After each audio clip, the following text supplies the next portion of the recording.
Sup peeps, it's Kudo here. Sorry I'm late, I was in the process of moving. A while back, I made a poll on my community tab asking what I should draw for my next video. And it just so happens that turning planets into characters won by a landslide. So I've been thinking of a good idea for them, and then I remembered that the planets in our solar system are named after Roman gods. So as I draw, I'm going to make a story out of these planetary gods who watch over the planets of their namesake. There will be some exceptions though. These planets are named after Roman gods, but instead of having their designs completely Roman, they will be like a mix between modern day and fantasy elements. Also, I'm not going to give them human appearances. Since I've seen artists such as Lavender Town and Prickly Alpaca do this already, I decided to go on a different approach. I'm not the best at storytelling, but I hope you look forward to it. So with that being said, be sure to hit the like button and subscribe, and I hope you enjoy the video.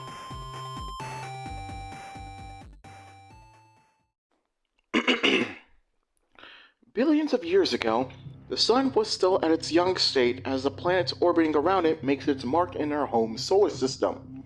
Every 100 million years, the planets of the solar system will align to form a phenomenon called the Great Walkway.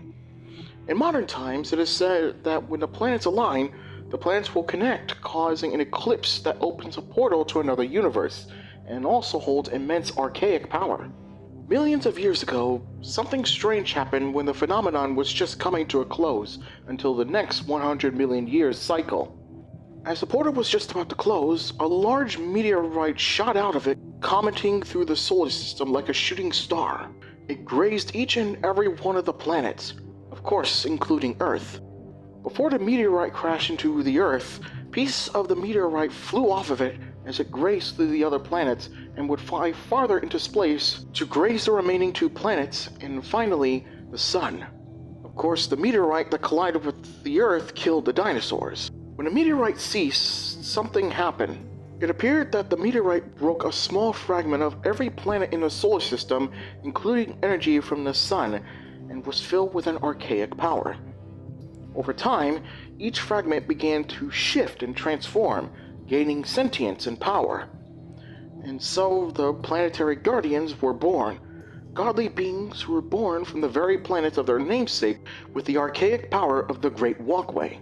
For centuries they've learned about each other, looked after each other, and fought alongside each other to protect their home solar system from world-ending threats. To this day, the planetary guardians made it their sole purpose to look after and protect the planets of their namesake until their leaders end. One of the planetary guardians we'll be talking about here is Mercury, the planetary guardian of song. Mercury has been quite fond of Earth's music ever since he caught a few glimpses of humanity's musical performances. Mercury has been known to be a level-headed yet rambunctious guardian with a touch of flamboyancy who takes his role seriously, but also finds fun in his role of defending the solar system. Since his planet is the closest to the sun, the brightness can be quite distracting when he's practicing on his musical notes, so he would request a fellow guardian to craft him a pair of shades to protect his eyes from the bright sun. Unsurprisingly, the most unique aspect about him is his weapon of choice, a staff in the shape of a microphone that projects sonic sound waves to blast away world-ending threats, as well as used for melee combat. When not fighting, Mercury would perform and entertain the other guardians by singing a song of their victory against world-ending threats. I suppose even godly beings can have a little fun.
The next guardian we'll be talking about here is Venus, the planetary guardian of heart.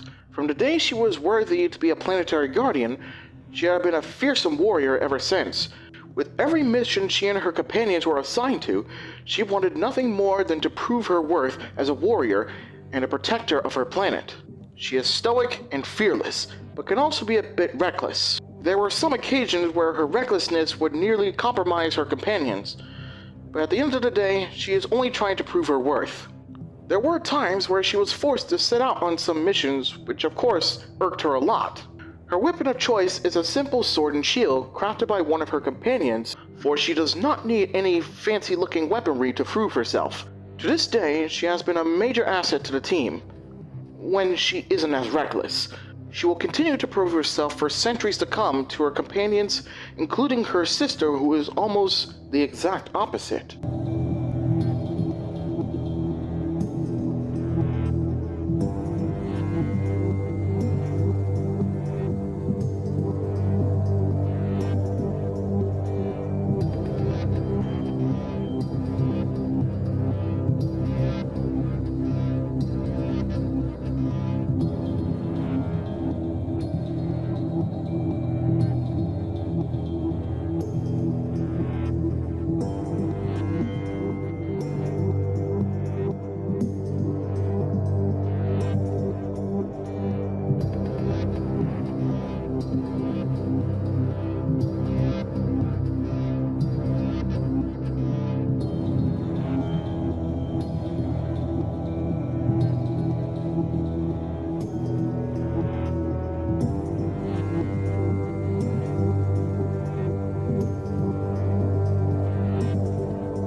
Ever since she was born, she had appeared nameless. For centuries, her comrades had simply been calling her Mother Earth, the planetary guardian of life itself. Unlike her aggressive, battle-ready sister, Venus, Mother Earth is calm and collected and very rarely fights, for she is more interested in looking after her planet. The Earth is the only planet in the solar system that contains life, after all. Despite almost never fighting and being the youngest in the group, she is recognized as the most powerful out of all of them. Her weapon of choice, the scepter, contains immense life energy that not only helps her planet flourish, but can also be converted into a strong energy that can vaporize any world threat in an instant. But because she is so powerful, she almost never fights, for she fears that her power could risk the lives of her planet and her comrades. She will only use her powers as a last resort. Although she is the youngest of the group, she acts as like a mother to her comrades and comes to their aid unrelated to battle at any time of need, as she will aid her planet for centuries to come.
Oh my god, this script nearly took me a month to finish. Well, here we are, the first 3 planetary guardians. What do you guys think? I did try to practice perspective on Mercury, dynamic posing on Venus, and shading and lighting on Mother Earth. Honestly, I kinda feel like I could do better, but I'll practice. Which one is your favorite so far? Personally, I really like how Mother Earth turned out. Let me know in the comments below. So before I end this video, I want to tell you guys about my upload schedule for the time being. You'll probably see me upload a video, let's say every other week, if I'm not busy with something else. I think that makes more sense. Also, the Planetary Guardians aren't a part of any major project I'm working on. This series is just for funsies. With that being said, thank you guys so much for watching. Be sure to subscribe, don't forget to leave a like, share this video with your friends from all around the world, and of course, I will see you when I see you. Later!